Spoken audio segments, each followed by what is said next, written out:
Every morning now brought its regular duties.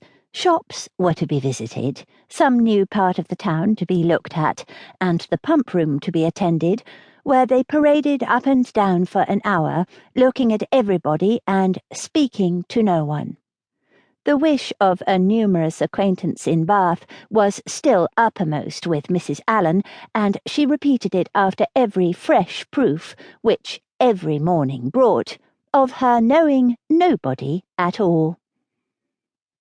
They made their appearance in the lower rooms, and here fortune was more favourable to our heroine. The master of the ceremonies introduced to her a very gentlemanlike young man as a partner. His name was Tilney. He seemed to be about 4 or 25, was rather tall, had a pleasing countenance, a very intelligent and lively eye, and, if not quite handsome, was very near it. His address was good, and Catherine felt herself in high luck. There was little leisure for speaking while they danced, but when they were seated at tea she found him as agreeable as she had already given him credit for being. He talked with fluency and spirit, and there was an archness and pleasantry in his manner which interested, though it was hardly understood by her. After chatting some time on such matters as naturally arose from the objects around them, he suddenly addressed her with, "I have hitherto been very remiss, madam, in the proper attentions of a partner here. I have not yet asked you how long you have been in Bath, whether you were ever here before, whether you have been at the upper rooms, the theatre, and the concert, and how you like the place altogether. I have been very negligent. But are you now at leisure to satisfy me in these particulars?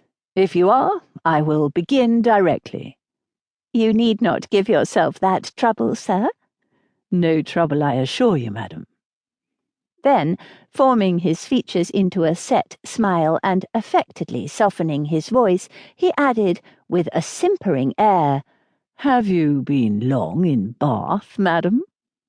"About a week, sir," replied Catherine, trying not to laugh. "Really?"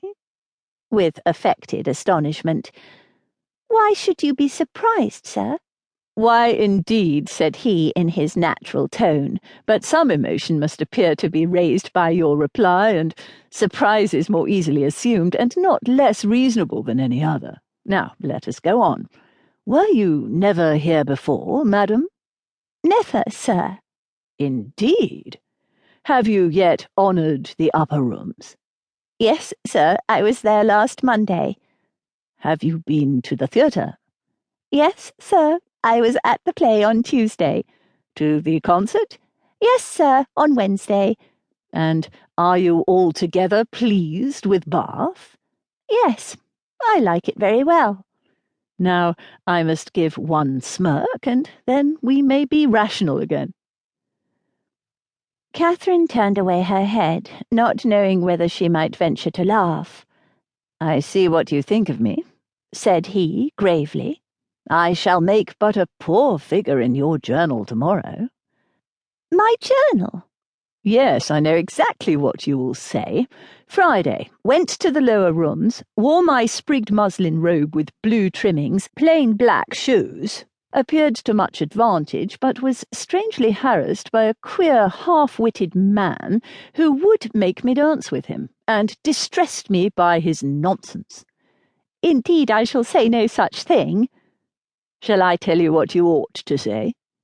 "If you please."